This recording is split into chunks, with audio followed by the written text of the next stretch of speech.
En FM Ritmo estamos ya comentando desde la esquina del Coco.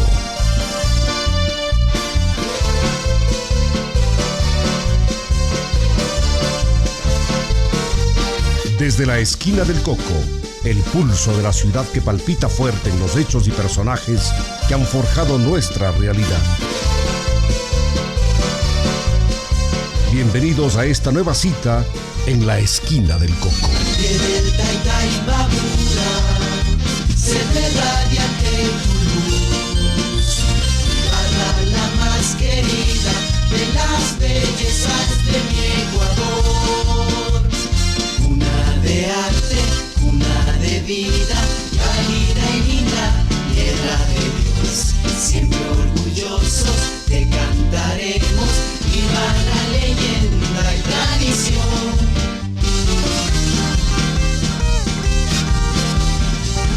Saludos amigos. Cuando Pablo Rosero Rivadeneiras me propuso hablar de las calles del centro histórico de Ibarra, me pareció la oportunidad ideal de conocer el por qué la ciudad rinde homenaje a figuras de la historia nacional, mundial y local, dando el nombre de estos personajes que contribuyeron al progreso y desarrollo de la ciudad. Calles y avenidas de Ibarra, gracias a la contribución que la hicieron a través de la herencia de enseñanzas que dejan como legado sus vidas ejemplares, desde acciones que dinamizaron el crecimiento de la urbe con destacadas hojas de servicio o de generosas donaciones filantrópicas que fueron llenando los vacíos de los escasos presupuestos locales. Acogida la sugerencia, agradecemos la presencia siempre importante de Pablo en este programa y con satisfacción vamos a desarrollar el tema que será muy valioso en el conocimiento de nuestra Ibarra. Gracias Pablo por estar aquí nuevamente. Vamos al último programa de este año, en la seguridad de que el tema tan amplio ameritará nuevos encuentros para seguir hablando de los nombres de las calles de Ibarra, en especial de las de su centro histórico, remarcando que el trazado de Ibarra en esta hermosa planicie es el ideal para adoptar el tipo damero español. Iniciamos. Pablo, ¿por qué se llama damero a este tipo de trazado de una ciudad? Bienvenido al programa. Muchísimas gracias, Silvio, por la acogida.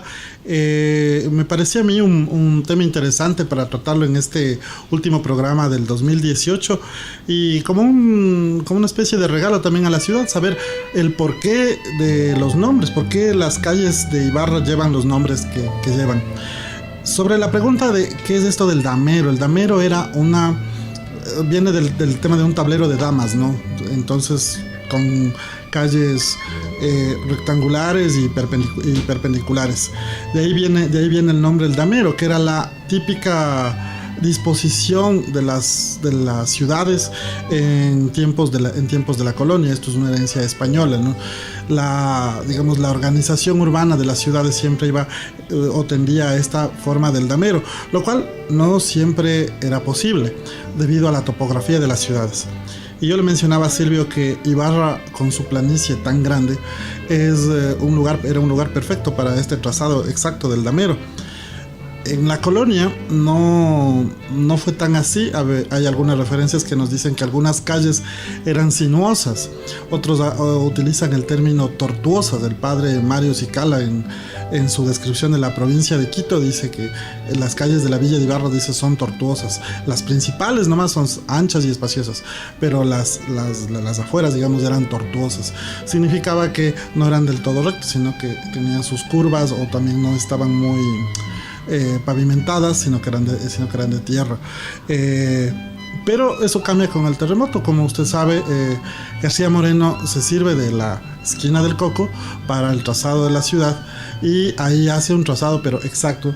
Si uno sube al mirador, al Alto de Reyes, y mira la parte antigua de la ciudad, es un perfecto tablero de damas. Es una vista muy... Y lástima que no se lo siguió trazando así, porque ya cuando creció la ciudad desaparecieron las haciendas que rodeaban a Ibarra. El campo y la planicie era perfecta para seguir, por supuesto, en este mismo esquema o figura de damero, pero no fue así. De modo que al centro sí se lo ve bien configurado como un damero, es decir, cuadrículas Una cuadrícula. conformadas por las manzanas del centro histórico de la ciudad.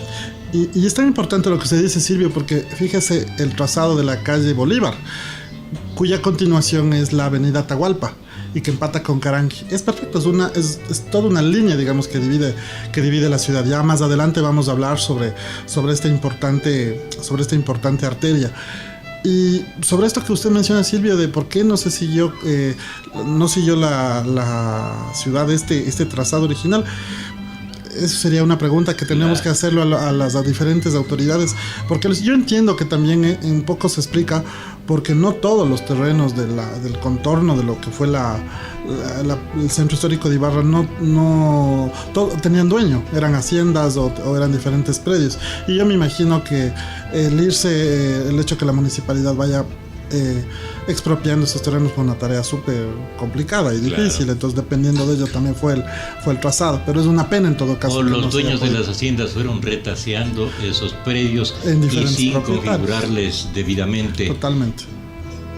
Capaz de que cuando ya el municipio hizo la expropiación ya tenía unos límites diferentes que no podían continuar con las calles rectas de la ciudad. Complicada. Las calles y las carreras, ¿por qué?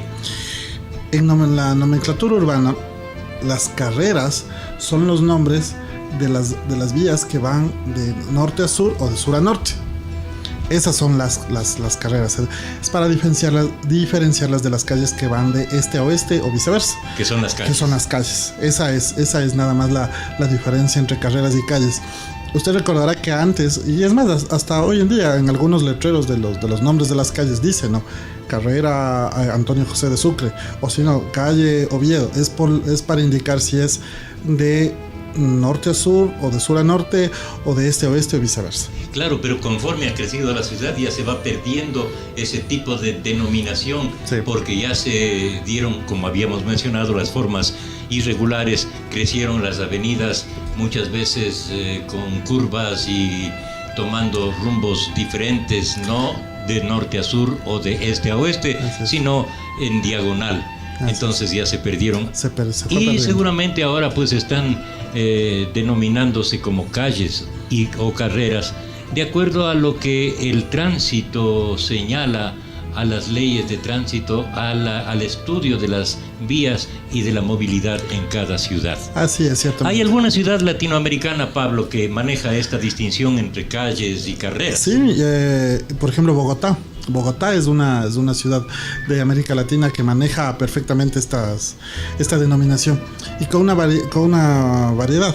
Aquí en Ibarra las carreras o las calles tienen el nombre de algún personaje célebre, histórico.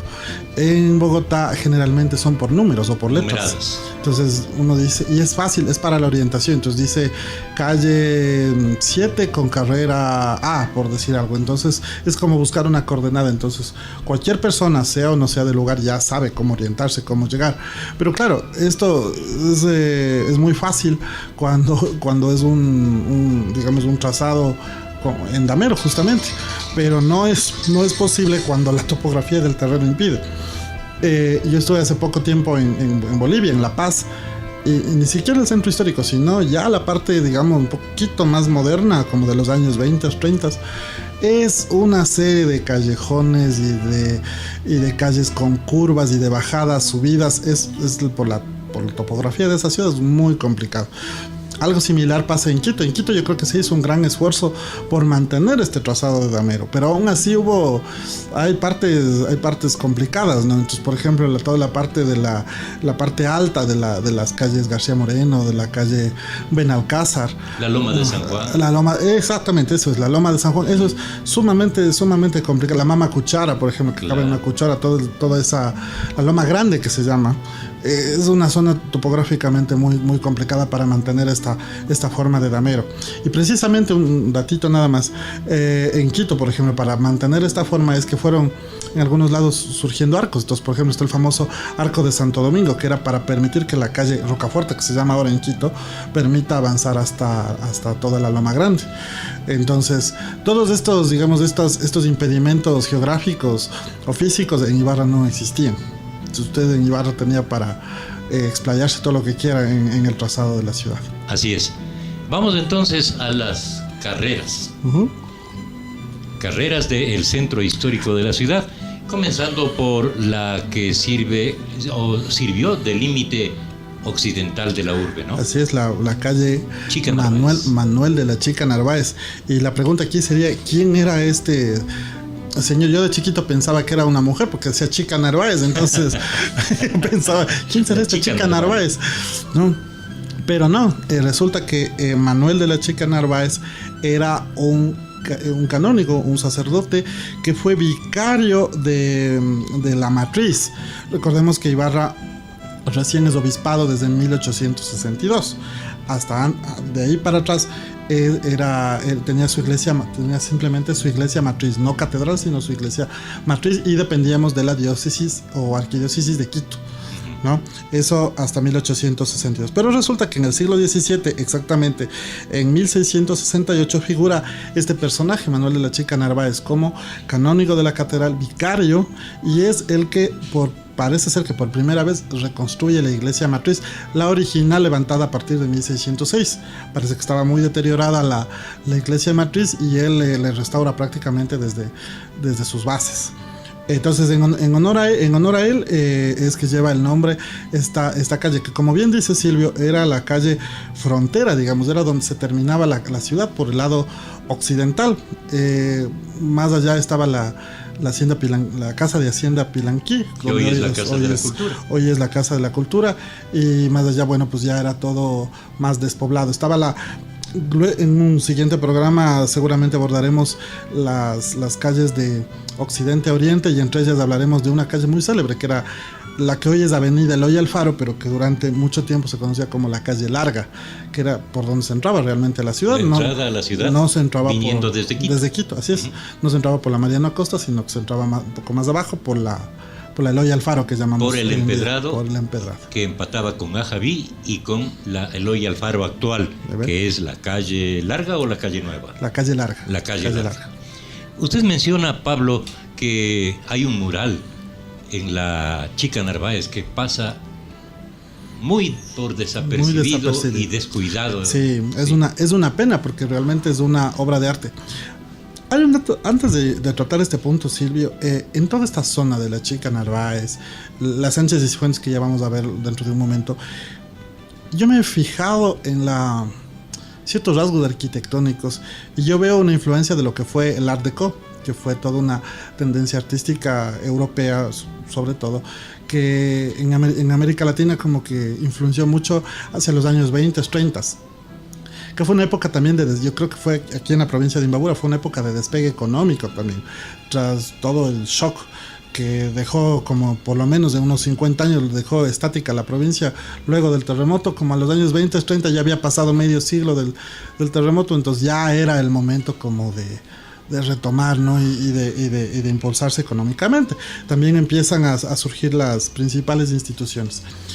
Y en esta tónica, el edificio, por ejemplo, de M el Norte, que es nuevo, es posterior a esta época de la que yo menciono.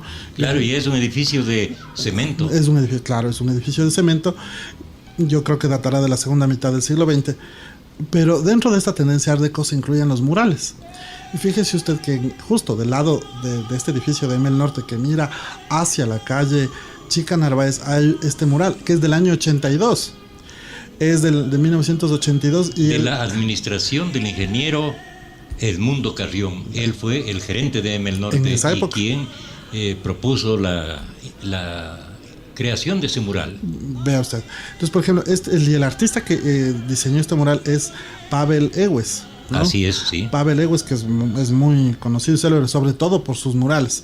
Hay uno muy famoso que incluso se han hecho réplicas, que se llama El Grito de los Excluidos. Hay una versión de ese mural que está en Cotacachi. Pero refiriéndonos a este mural de M el Norte, el nombre del mural se llama Del Juncal al Monte.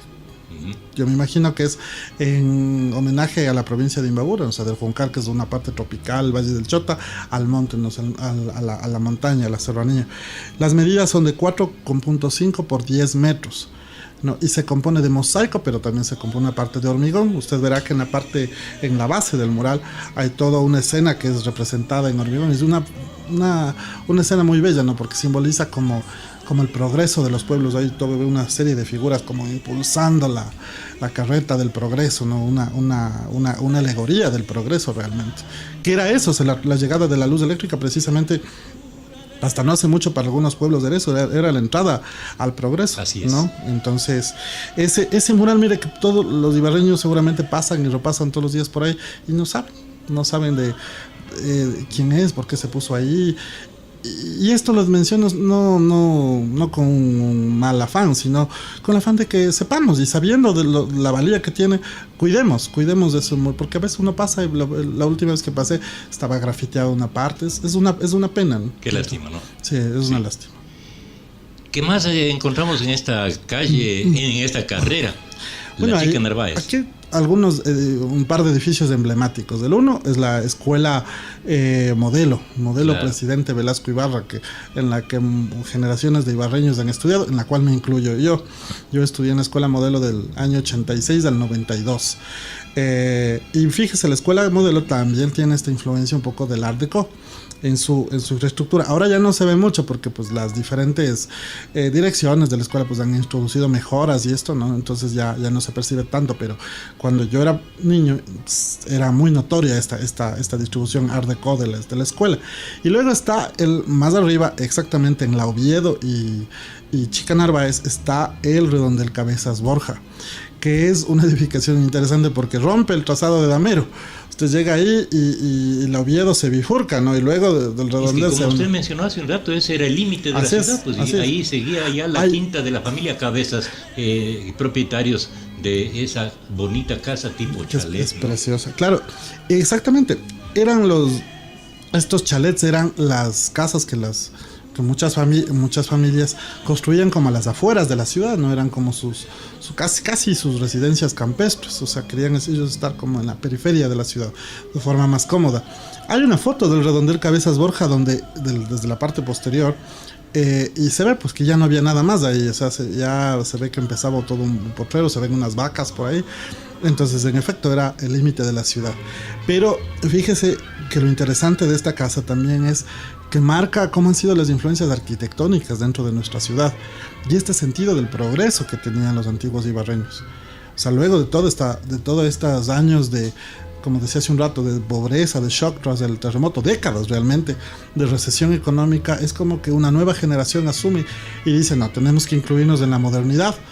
Y empieza eso manifestándose en la arquitectura, o sea, con motivos traídos desde Europa o influencias arquitectónicas que estaban en boga en ese momento, como el Art Deco del que estamos hablando.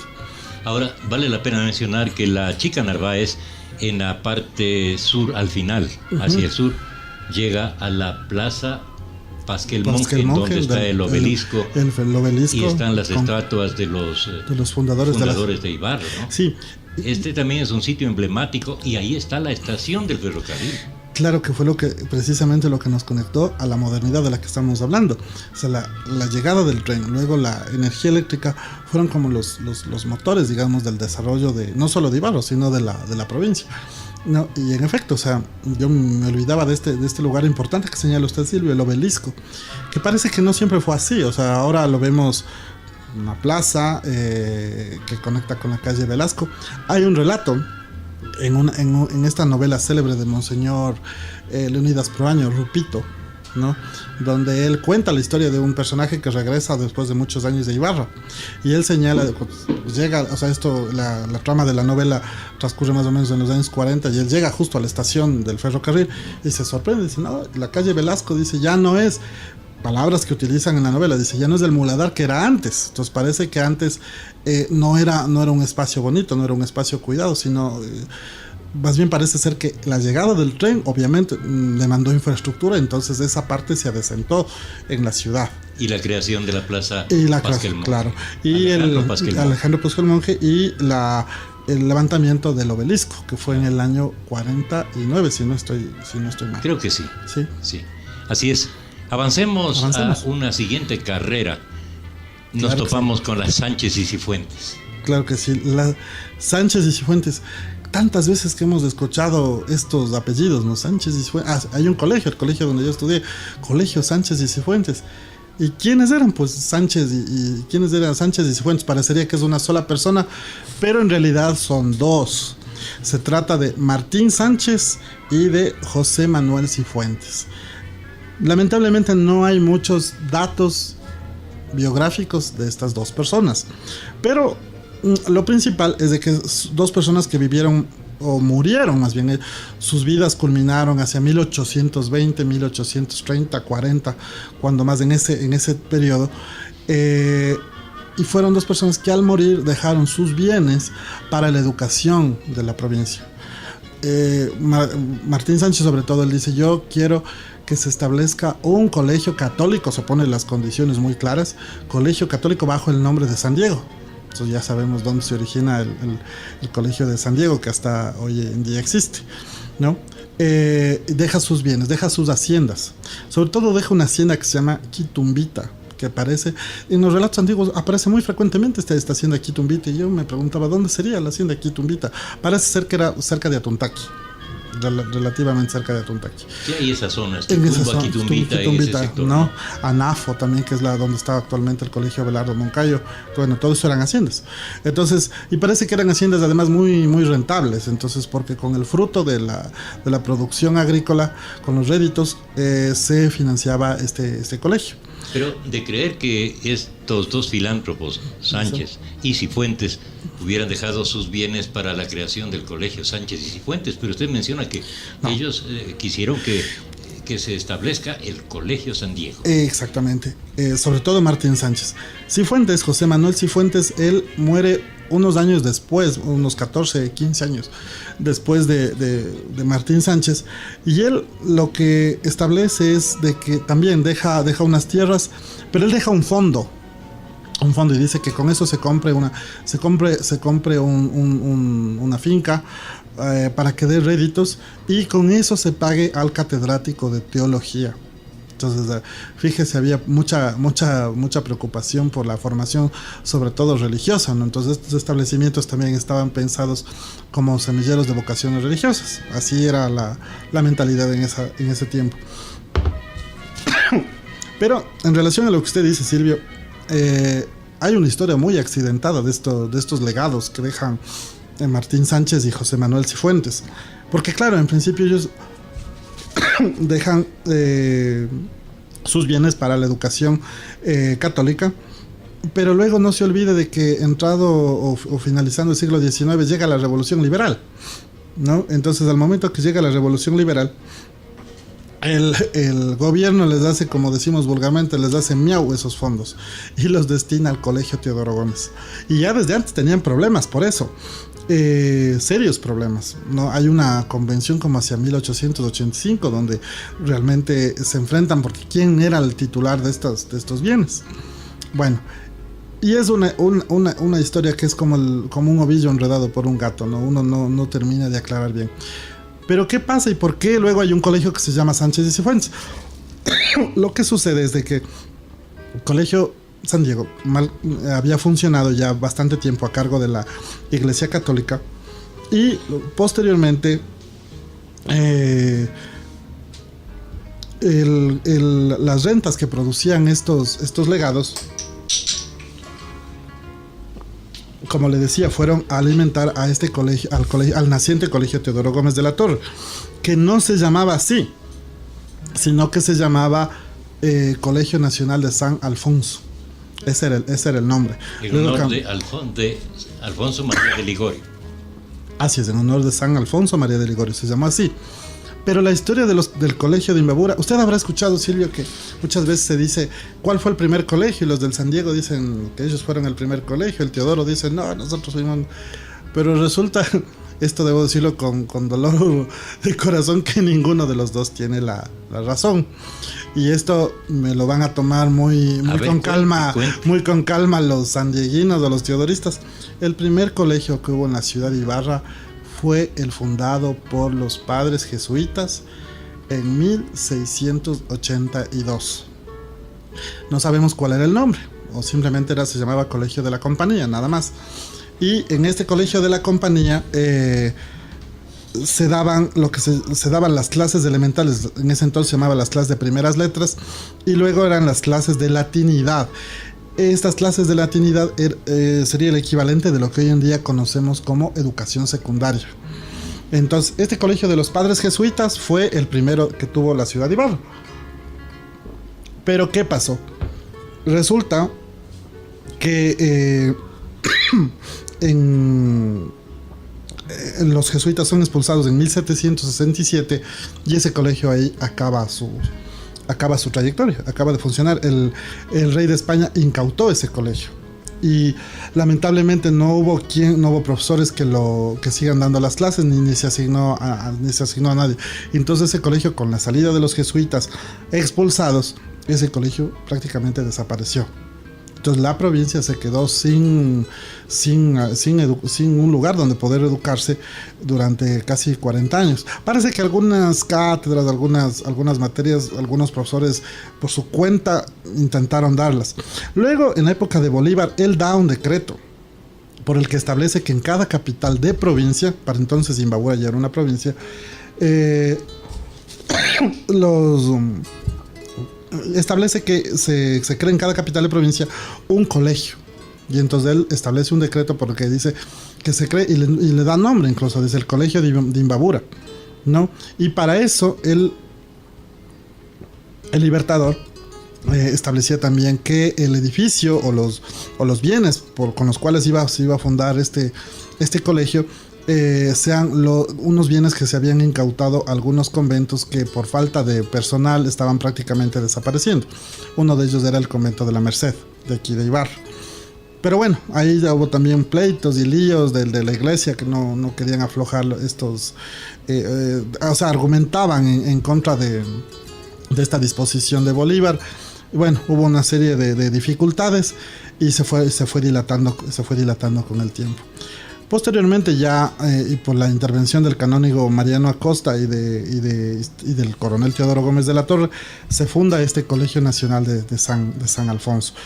Y volviendo al legado de Martín Sánchez y José Manuel Cifuentes, con esos fondos se establece finalmente el Colegio de San Diego, que luego fue seminario, o sea, era seminario menor. O sea, como digo, la intención era la vida religiosa, ¿no? Y el San Diego fue regentado siempre en sus comienzos, por los padres lazaristas. No, después de su fundación, de la curia. Era un colegio de la curia.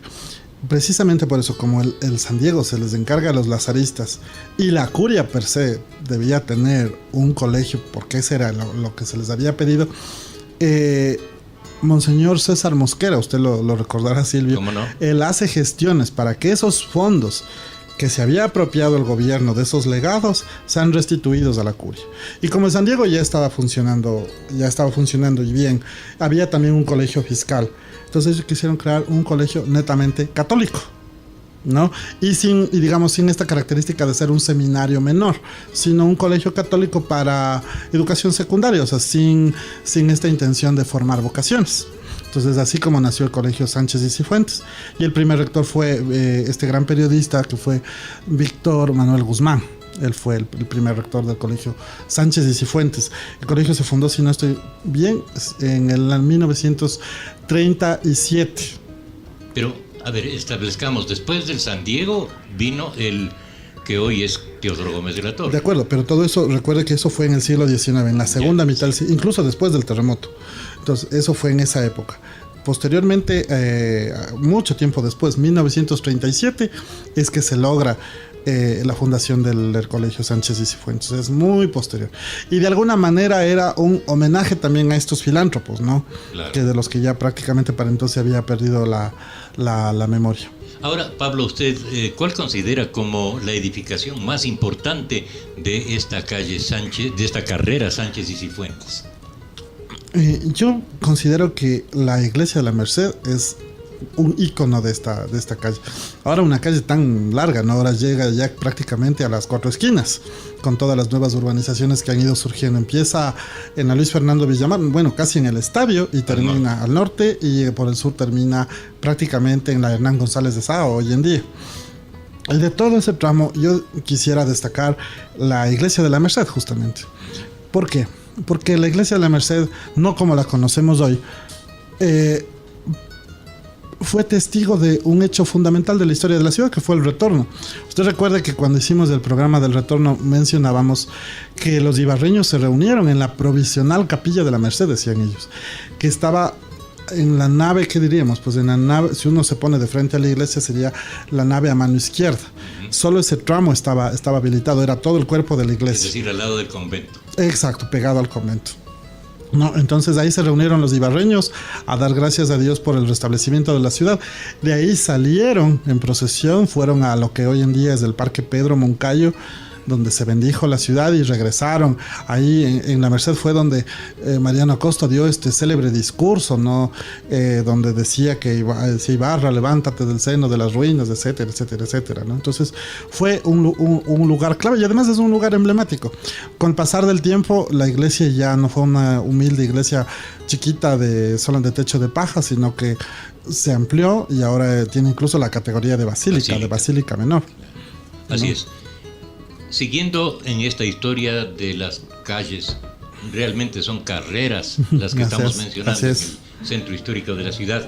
La Olmedo, en homenaje a un patriota guayaquileño. Sí, guayaquileño. No, patriota y poeta guayaquileño José Joaquín de Olmedo Maruri, nacido en Guayaquil en el año 1780.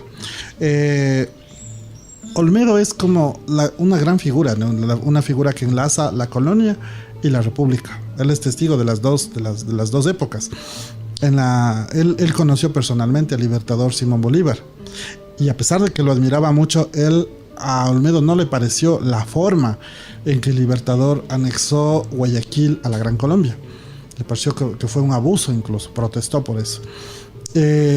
Como decimos, fue un gran poeta. Incluso hay la obra más célebre de él es este famoso Canto a Bolívar, que lo compone a raíz del triunfo de Bolívar en la batalla de Junín. Otra obra célebre de José Joaquín de Olmedo es, que a mí me parece muy interesante por algunos rasgos, sobre todo de la geografía del país, es esta Oda a Miñarica, se llama. En realidad es un canto al general Juan José Flores. ¿Qué es lo que pasa? El Ecuador se constituye como Estado en 1830, pero había tantos intereses y tantas disputas internas que algunos no estaban de acuerdo en que forme un Estado, que los 3 departamentos, Guayaquil, Quito, Cuenca, que formen un solo Estado. Entonces los de Quito querían solo Quito y la Sierra Norte, los de Guayaquil querían solo Guayaquil, y los de Cuenca también por otro lado. Entonces, con todos estos intereses resulta que hay una revolución liderada por un terrateniente que tuvo mucho que ver con Imbabura, que se llamó José Félix Valdivieso. Él con algunos otros terratenientes dice no queremos un estado como el que nos está proponiendo Flores, Juan José Flores, entonces nos vamos a separar. Flores, por su parte, estaba interesado en que se constituya como una sola nación, y se da esta famosa batalla de Miñarica. Miñarica es un lugar cercano a Ambato. Entonces en esta era la batalla decisiva, donde se encontraban los que estaban por un solo estado con los 3 departamentos y los que no. Entonces por suerte persistió ganaron los que querían un solo estado. Entonces, si eso no hubiera sido así, el Ecuador no existiría como lo entendemos hoy en día. No tengo idea cuál hubiera sido el resultado, si es que no. Entonces de ahí la importancia de esta batalla de Miñarica, que Olmedo luego le compone todo un poema épico a Juan José Flores. Y hay una estrofa muy interesante donde Olmedo se dirige al Chimborazo y le dice: Rey de los Andes, la ardua frente inclina porque pasa el vencedor. Entonces, ¿el vencedor quién era? El vencedor era Flores, ¿no? Que era como el gran unificador del Estado-Nación que conocemos hoy en día. Entonces, este fue José Joaquín de Olmedo, pero además de eso, Silvio, además de los rasgos biográficos del personaje que da nombre a la calle Olmedo también es una calle que yo creo que ha tenido que ver mucho con la ciudad de Ibarra en cuanto a su comercio. Así es. Mire usted el tramo precisamente de donde estamos, desde el Oviedo hacia la Pérez Guerrero, es plenamente comercial, y siempre ha sido así, una ciudad, una zona. Es una lástima que se interrumpa precisamente en la avenida Pérez Guerrero. Pudo haber continuado, pero ahí volvemos a topar el tema de cómo fueron los criterios para la urbanización de la ciudad de Ibarra. Y para mí, el edificio emblemático El cuartel. es el cuartel, Por supuesto. que ahora es un centro cultural muy bien restaurado y que también tiene mucho que ver con la historia de Ibarra. Por supuesto que sí. Este cuartel que fue construido ya a inicios del siglo XX, el ingeniero constructor, el que tuvo la visión, era un ingeniero Eleodoro Ayala. Es el que dirige los trabajos del cuartel. Y el cuartel, además, el otro día viendo unas fotos, veo que el cuartel estaba como más chiquito.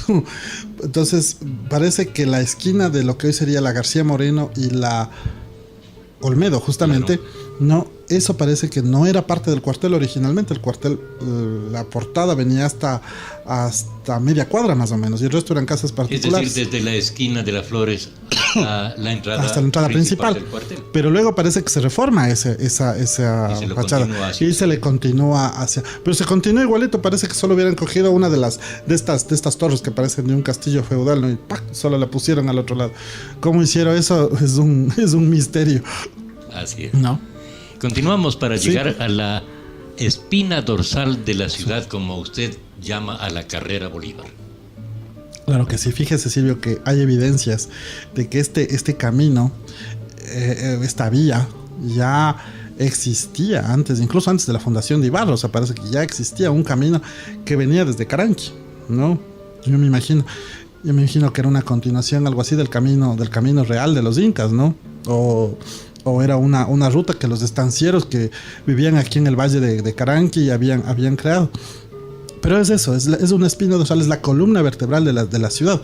Fíjese, empieza en Santo Domingo y termina en Caranqui y cambia de y nombre, hoy en día, eso sí. claro, cambia de nombre a Avenida Atahualpa. Y luego en Caranqui también cambia de nombre, me parece que o Avenida Atahualpa, me parece que todavía se llama en Caranqui. Y hoy en día ya prácticamente se empata con el Imbabura, porque si usted sigue por recto acaba en la montaña. Entonces es la arteria fundamental. Por eso se le llamaba la calle real, ¿no? La calle principal de los pueblos eran los abuelitos sabían decir, me voy por la calle real, decía mi abuelita, la calle más importante. Todos los pueblos y ciudades denominan a esa calle principal con el nombre de Simón Bolívar. Exactamente. Usted a cualquier ciudad que se vaya, la calle principal, ¿cómo se llama? Bolívar, ¿no? Y esto es Bolívar y Sucre, que ya vamos a hablar luego de la Sucre. Es como un recuerdo, ¿no? Una gratitud que el país ha tenido por estos dos personajes que tanto tuvieron que ver con su independencia, con su libertad. El Ecuador ha sido un país muy agradecido en ese sentido. Entonces, sobre todo con Sucre. Fíjese que casi muchos lugares se llaman Sucre. Aeropuerto Mariscal Sucre, Avenida Mariscal Sucre. En toda ciudad hay una calle Sucre.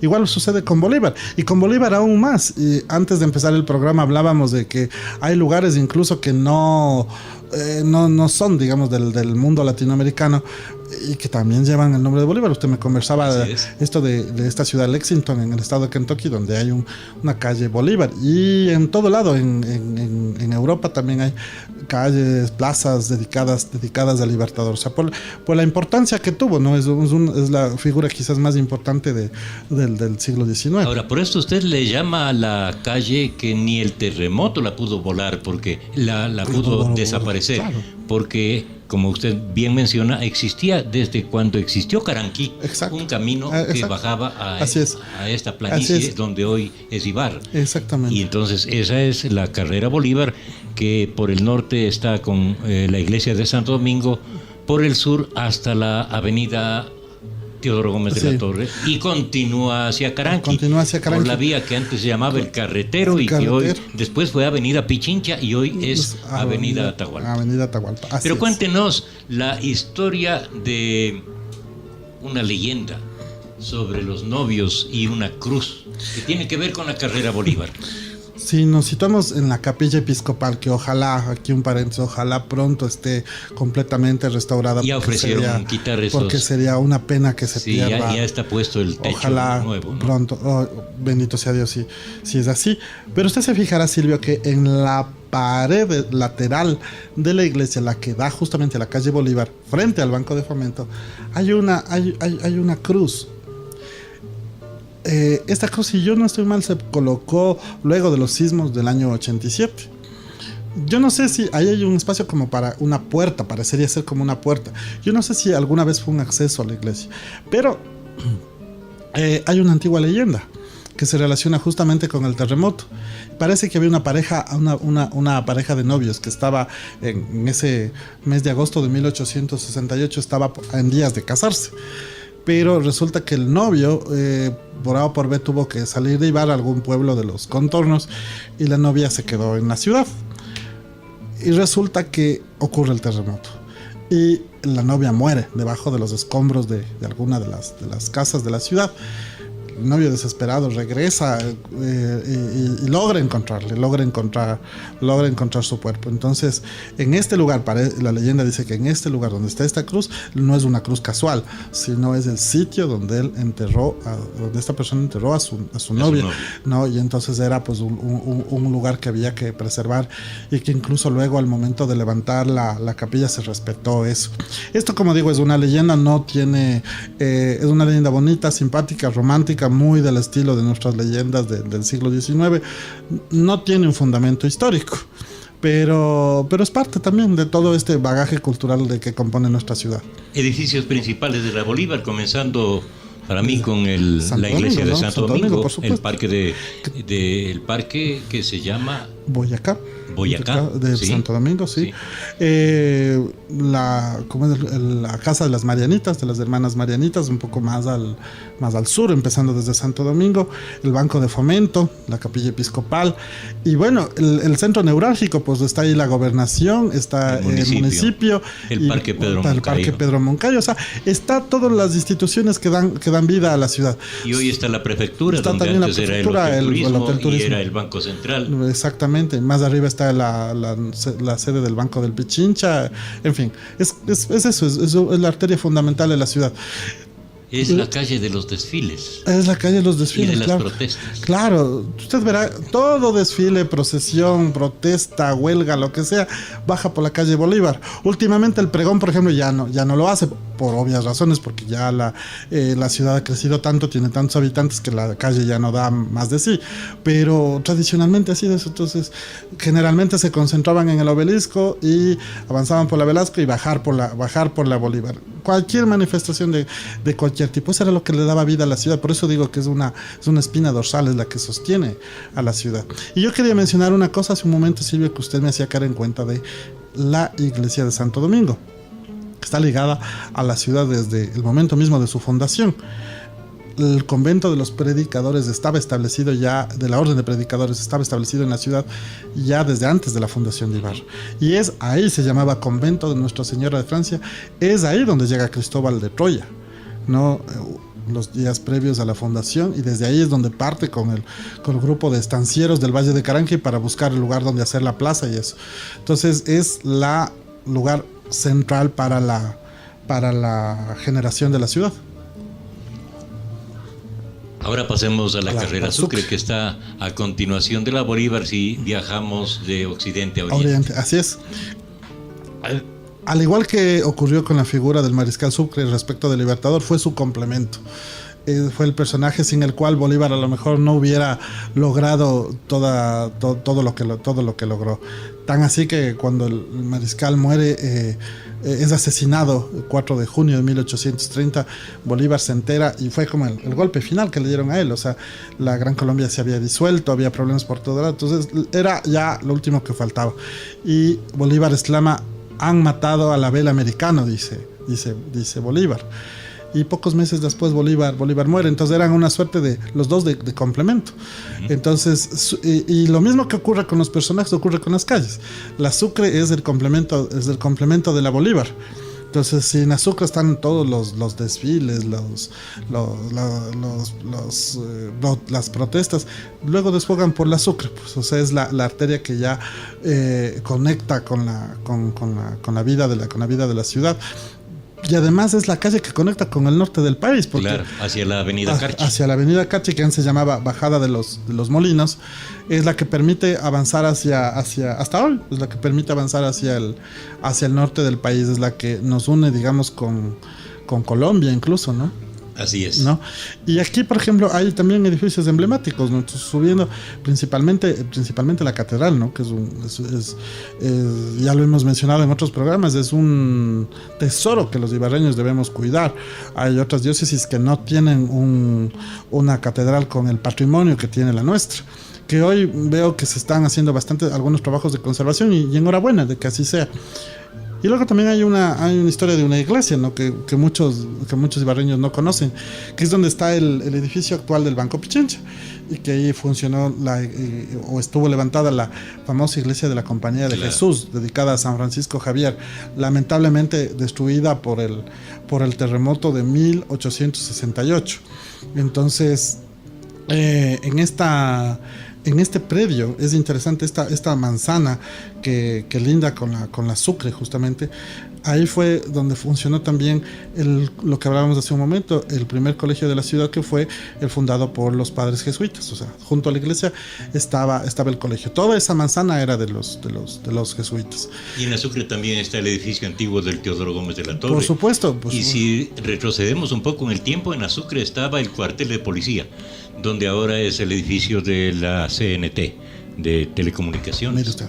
Sí. Entonces, y hay otros edificios, sí, claro, importantes, como la Basílica de la Dolorosa, el Colegio Sánchez y Fuentes. Uh-huh. Y naturalmente, en la intersección con la Oviedo, claro, la esquina del Coco, desde donde imaginariamente transmitimos este programa. Así es. Lugares emblemáticos. Y antes estuvo un poquito hacia el sur de la esquina del Coco, el Mercado Central de Ibarra. Así es, en lo que es la Plaza Francisco Calero. Claro, ese era el mercado abierto, pero sí, el Mercado Ibarra es donde ahora es el Museo del Banco Central. ¿Ya? Uh-huh. Ese es un dato que no sabía. Ya ve, sí. Interesante. Sí. Bien. La Rocafuerte es la que seguimos si nos trasladamos hacia el oriente. Claro que sí. La Rocafuerte lleva su nombre en honor al que fue el segundo presidente del país, que fue don Vicente Rocafuerte, nacido en Guayaquil en 1783, y que él, antes de involucrarse de lleno en la política de la nación que empezaba, él fue un diplomático, y un diplomático muy, muy reconocido.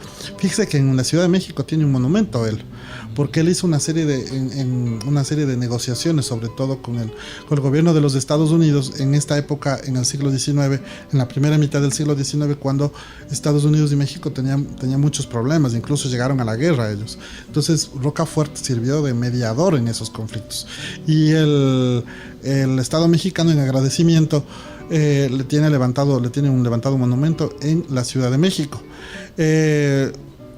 Pero Rocafuerte también fue un personaje muy apasionado de la libertad, y aunque él no participó en primera persona en los procesos de la independencia, pero por ejemplo él ayudó a un prócer quiteño, Juan de Dios Morales, a prácticamente esconderse en Guayaquil, porque antes de que se dé el grito de independencia del 10 de agosto, parece que ya habían problemas con estos patriotas. Entonces la autoridad española ya les perseguía.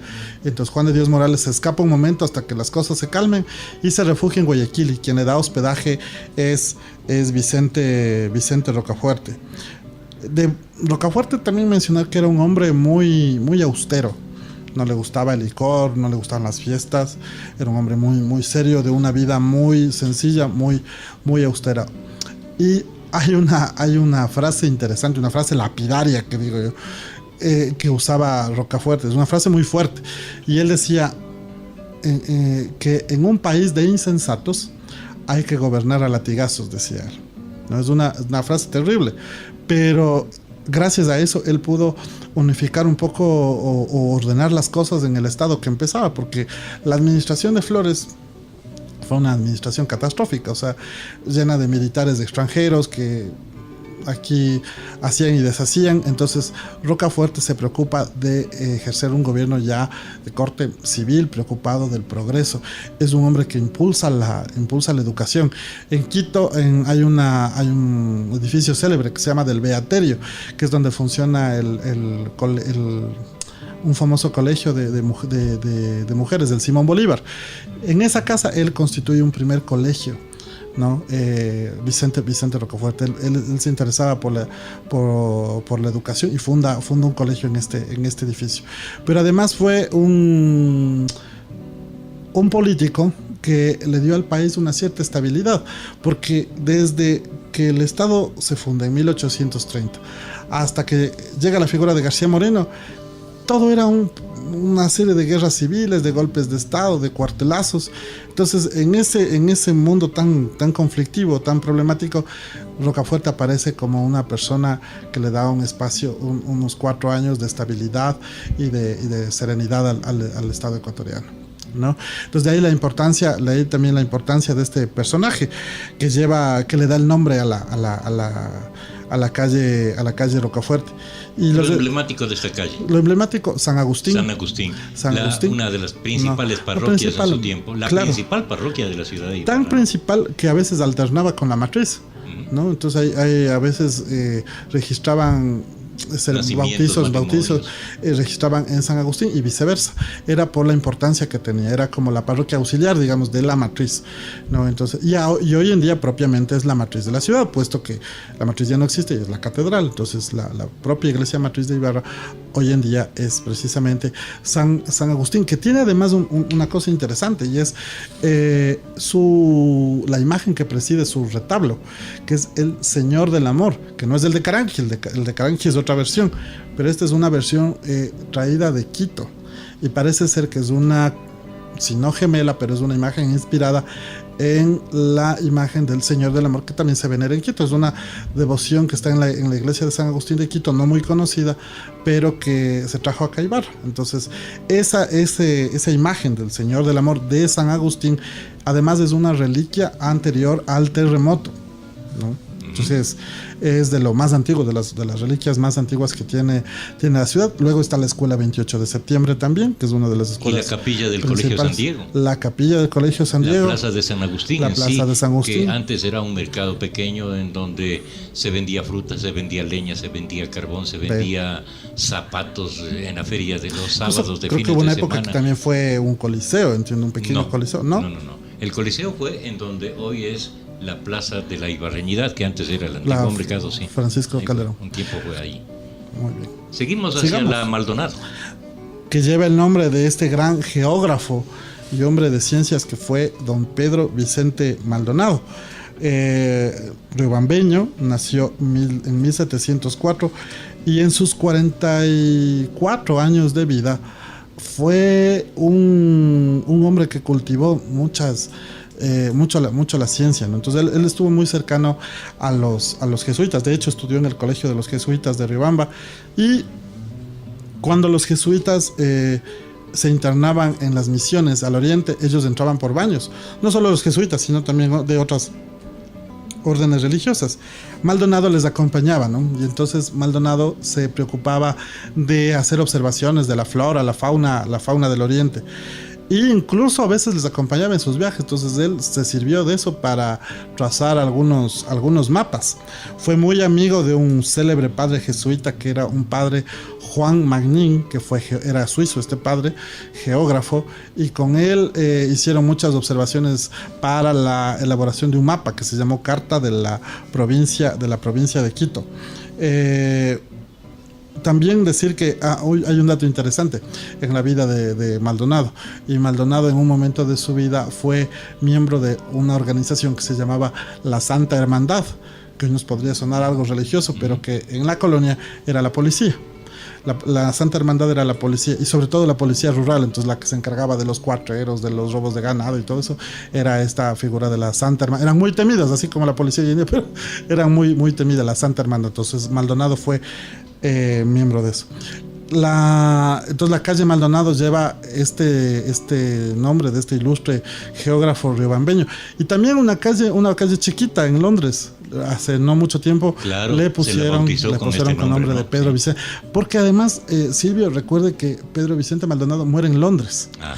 Él viaja a la corte española, viaja a Madrid a presentar al rey todos sus trabajos en geografía. Luego él fue además la contraparte, me olvidaba de algo interesante, Maldonado fue la contraparte ecuatoriana de la misión geodésica francesa que determina el arco de meridiano terrestre. Y con ellos apoyó mucho a los geodésicos como la Condamine, de quien fue muy amigo, tan así que cuando luego, incluso con la Condamine, hacen un viaje hasta el Amazonas, la Condamine luego toma otro rumbo y Maldonado sigue por el Amazonas, desemboca en Pará, en la desembocadura del Amazonas, y ahí toma un barco y se va a Europa. Luego en Europa, años después, vuelve a encontrarse con la Condamine y con el resto de geodésicos y intercambian ideas sobre sus trabajos, sobre las mediciones que habían hecho. Y ahí le nace la idea a Pedro Vicente de viajar a Londres, porque le interesaba asistir a la Real Academia de Ciencias, que estaba presidida, adivine por quién, nada más y nada menos que por Isaac Newton. Entonces Maldonado pudo asistir a esas reuniones presididas por Newton y le nombran miembro de número, le nombran a Maldonado, pero pocos días antes de que se posesione como miembro de número de la Academia de Ciencias de Londres, muere, le da una infección intestinal y muere Maldonado en Londres. Entonces por eso las autoridades de Londres han puesto este nombre de la calle en honor a este ilustre personaje. Que para nosotros tiene una gran importancia porque Claro. él siempre soñó con la salida al mar y pensó hacerla con plata y persona. Con como plata y persona. dice usted. Fíjese, Hizo el viaje, pues, totalmente, es una locura. hacia San Lorenzo, Este ¿no? hombre primero comienza Hacia el Pailón. hacia el Pailón. Pero antes de eso, él comienza a hacer una exploración por lo que sería la ruta a través de Nono, Mindo, y va trazando, iba trazando. Cada 5 leguas él fundaba un pueblo.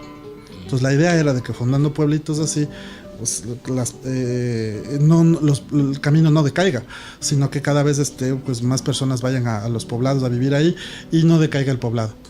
Intentó por ahí, pero como digo, le costó plata y persona. Y él ponía todo su esfuerzo y todos sus capitales personales. Pero no solamente pensó en esa ruta.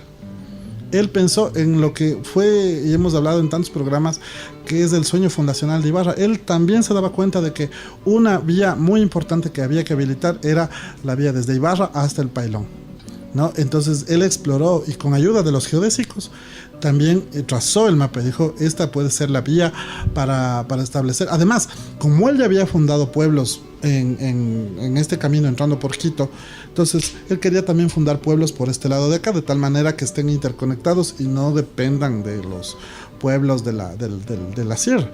Pero lamentablemente todos esos trabajos no prosperaron, no por otra razón, sino por la desidia de las autoridades españolas. Tan así que en este viaje que hace Pedro Vicente Maldonado a Europa, él precisamente le lleva al rey un memorial de los trabajos hechos en toda esta zona de Esmeraldas, de todas estas vías que podían conectar. Pero como ya no volvió, eso no prosperaron estos proyectos que hubieran sido vitales para el desarrollo de esta parte del país. La siguiente es la carrera Salinas, en homenaje y en memoria de un prócer de la independencia. Así es. Juan Salinas. Juan de Salinas y Cenitagoitia, es el segundo apellido de este personaje. Está tan difícil como el apellido de nuestro vicepresidente. Sí, totalmente que sí. Nacido nada más y nada menos que en Sangolquí en 1755. Se enroló en el ejército español y como tal fue destinado a la zona de Maynas.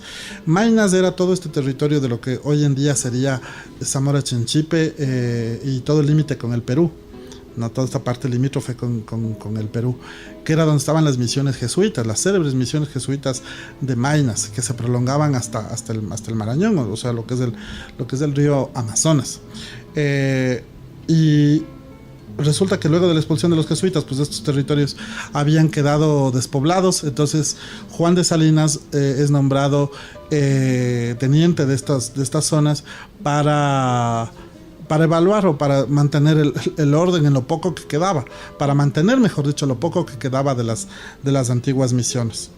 Tiempo después él regresa a Quito y sigue con sus actividades militares, y en 1778 él vuelve a hacer un viaje hacia esta zona de la Amazonía en un momento de mucha tensión de las coronas española y portuguesa por una cuestión de límites. Entonces él interviene en una comisión de límites hasta dónde llegaban los territorios españoles y hasta dónde llegaban los territorios portugueses. Luego regresa a Quito por una enfermedad que tuvo y su actuación más destacada, pues la hemos escuchado muchas veces, ¿no? Es en esta noche del 9 al 10 de agosto de 1809. Él es la persona que que luego de lo que los patriotas se organizan en casa de Manuela Cañizares, él va al cuartel. Al cuartel de la milicia en Quito, y él arenga a la tropa porque necesitaban que la tropa plegue hacia la causa de los patriotas, pues, para poder deponer al presidente Ruiz de Castilla. Entonces él es el que va y les da un fogoso discurso y logra que ellos apoyen la revuelta. Entonces ese fue el papel, pero lamentablemente esto a él le cuesta la cárcel. Y pocos meses después, en el 4 de diciembre del mismo año de 1809, es apresado. Y él parece que estaba muy confiado. Él decía, no, yo solamente, no sé, como que no tomó mayor participación y estaba confiado, pero le apresaron. Y luego el desenlace fatídico del 2 de agosto de 1810, cuando fueron masacrados todos los patriotas en el cuartel real de Lima. Aquí un datito nomás, Silvio, si me permite. Pero claro. Imagínense cómo fue esa magnitud de esta fecha trágica en la historia del 2 de agosto de 1810. Se dice que 300 personas murieron ese día. Si nosotros hacemos la comparación a la población que hoy en día tiene Quito, estamos hablando más o menos de que sería como si hoy en día murieran 3.000 personas. ¿Se imagina eso? Una masacre, ¿no? Sería una masacre. O sea, las crónicas dicen que no hubo familia en Quito que no llorara a un muerto. Entonces, uno de esos fue lamentablemente Juan de Salinas. Su familia fue perseguida, los bienes les incautaron, y posteriormente sus hijas, despojadas de todo bien, fueron condenadas a prisión. Entonces cumplieron su condena en el convento de las Madres Conceptas en Quito. Entonces, en honor a este patriota que tiene toda esta vida de servicio a la causa de la libertad, es de que esta carrera Salinas lleva el nombre de él. Pero además de eso es una carrera interesante porque conecta ya con lo que fue la parte antigua de la ciudad, ¿no? Me refiero a la ciudad antigua antes del terremoto.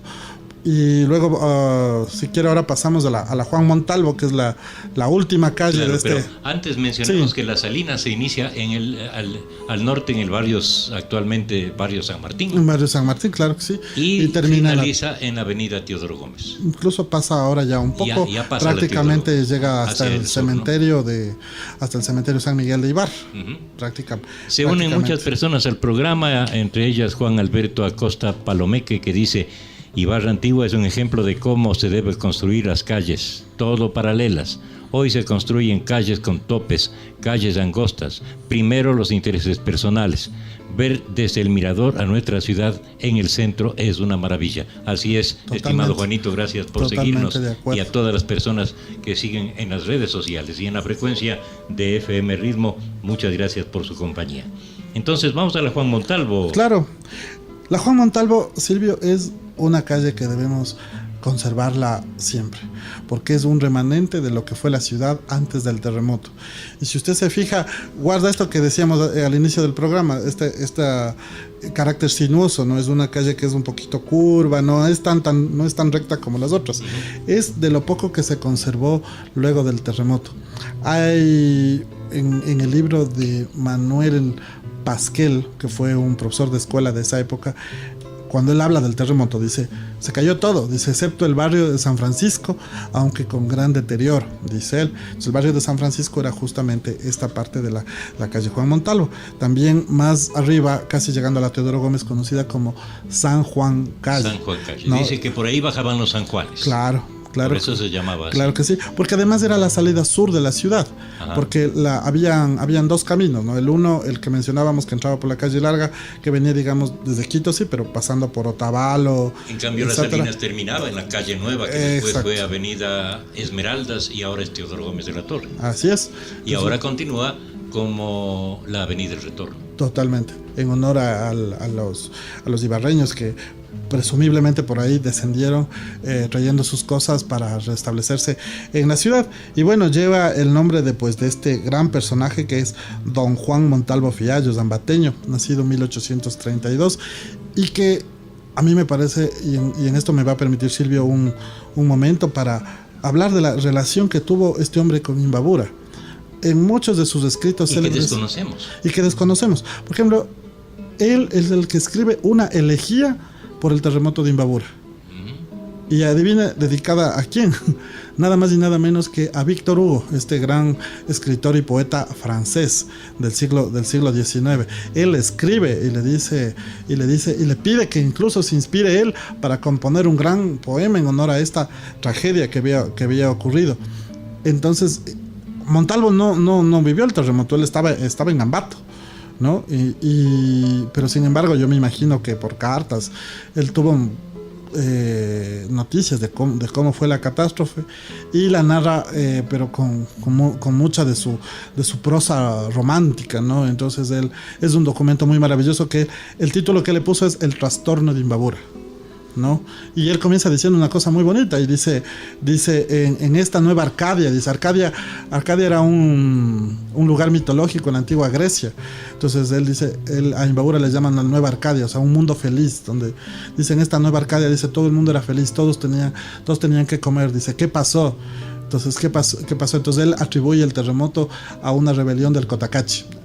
Técnicamente no fue así, pero él lo atribuye a que el Cotacachi fue el que se rebeló dentro de las montañas de los Andes y fue el que provocó el terremoto. Entonces tiene este documento tan bonito que es El trastorno de Imbabura, que yo les invito a los ibarreños a leerlo. Es una obra muy, muy, muy bonita. ¿Y dónde se la encuentra? La monografía de Ibarra, en el tomo 5, que habla generalmente de todo lo relativo a esta época del terremoto. Luego Montalvo también, justo en esos días del terremoto de Imbabura, él mantenía una polémica tenaz con don Juan León Mera, otro patriarca de las letras ecuatorianas, y con su tío, y con un tío de Juan León Mera, que era el doctor Nicolás Martínez, también un prohombre ambateño, por una situación donde se mezclaba lo político y lo personal, que en este momento sería muy largo explicar. Pero resulta que producto de esta polémica habían llegado incluso a lo judicial. Y el doctor Martínez ganó este juicio y celebró, pero celebró un día después del terremoto de Imbabura. Por supuesto, en Ambato, esa zona, no se había sentido el terremoto, no pasaba nada, entonces él celebró. Y cuando Montalvo se entera de la tragedia, cuando Juan Montalvo dice, celebró las ruinas, dice, estuvo bailando sobre las ruinas de Imbabura, no le importó. O sea, coge dentro de esta agria polémica que tenían, escribe un opúsculo que se llama Bailar sobre las ruinas, y dice que el doctor Martínez había bailado sobre las ruinas de Imbabura por haber organizado esta fiesta, luego de haber ganado un juicio, haber organizado esta fiesta un día después del terremoto de Imbabura. Entonces, cosas y pleitos de aquella época. ¿Cómo sentía a esta tierra, no? La quería mucho. Incluso hay referencias de que él visitó Imbabura en su juventud. Y a él una cosa que le impresionó mucho fue las haciendas del Valle del Chota, el trato inhumano que se daba a los negros. Entonces él, que era un apasionado de la libertad, incluso escribió algún texto, ¿no?, donde narra la situación de opresión que vivía la población afro en el Valle del Chota. Y además resulta que en el primer viaje que hace Montalvo a Europa, Montalvo había sido nombrado adjunto a la embajada del Ecuador en París. Y adivine quién era el ministro de aquella época, el embajador, digamos, en Francia. Era nada más un ibarreño, Pedro Moncayo y Esparza.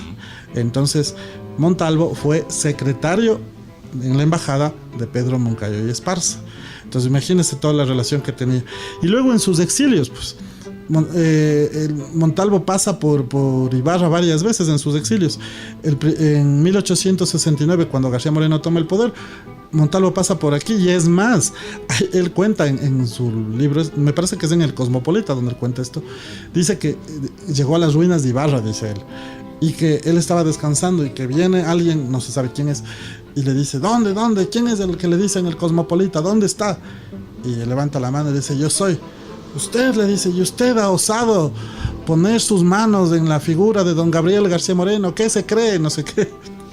Y Montalvo dice, y a este individuo yo le mandé a que primero vaya a sentarse el pelo y a lavarse las manos antes de venir a discutir conmigo. Dice, ese episodio había sucedido aquí, en las ruinas de Ibarra, dice Montalvo. Y un dato interesante, Montalvo también era amigo de la familia Saldumbide, sobre todo del poeta Julio Saldumbide. Y es más que seguro que se quedaba en estos tránsitos a sus exilios en Pimán, en esta hacienda al norte, en la hacienda Pimán. Y la tradición dice que ahí las palmeras de Pimán son sembradas por Juan Montalvo. Entonces, un hombre muy relacionado con la provincia de Imbabura, a la que quiso mucho, tanto que a uno al regreso, cuando muere García Moreno y él regresa al Ecuador, él se queda en Peguche, en la hacienda de Peguche, donde estaba su amigo Roberto Andrade, y ahí escribe él. La situación era un poco de expectativa, había muerto García Moreno, no se sabía qué iba a pasar. Entonces él escribe una especie de documento político con el que pretendía mover el ánimo de los liberales, y este documento, que lamentablemente se ha perdido, se llama El Voto de Imbabura. Entonces, imagínense, entonces, para él, y en muchas de sus obras, él siempre menciona Imbabura. Y algo que yo me olvidaba, por ejemplo, en este primer viaje que mencionaba que Montalvo hace a Europa, él le escribe también a otro escritor francés que se llama Alphonse de Lamartine, que fue un poeta también romántico de aquella época. Y este poeta estaba en un momento que había sido olvidado, no era tomado en cuenta, como que su momento de gloria ya había pasado, y Montalvo, y estaba decaído, estaba deprimido. Montalvo le escribe y le dice, en el Ecuador todo el mundo le ama a usted, vamos al Ecuador, yo les llevo, se les llevaré, navegaremos por el Daule, le dice, iremos a Baños, y dice, y finalmente navegaremos las aguas tersas de los lagos de Imbabura. Entonces siempre él se acordaba de la provincia de Imbabura y de la ciudad de Ibarra. Qué interesante. Gracias, Pablo, por refrescarnos la memoria o hacernos conocer el por qué las calles de Ibarra llevan los nombres con los que las conocemos. Hoy hemos recordado solamente una pequeña parte de nuestro centro histórico. Le comprometemos a seguir en el tema en nuevos programas desde la esquina del Coco. Con todo gusto, Silvio. Muchísimas gracias. Gracias a usted y a nuestros oyentes. Les deseamos lo mejor en el nuevo año 2019. Nos despedimos hasta una nueva entrega de este programa que se emite los viernes a las 6 de la tarde a través de FM Ritmo y también en vivo a través de la red social de Facebook. Gracias, hasta entonces.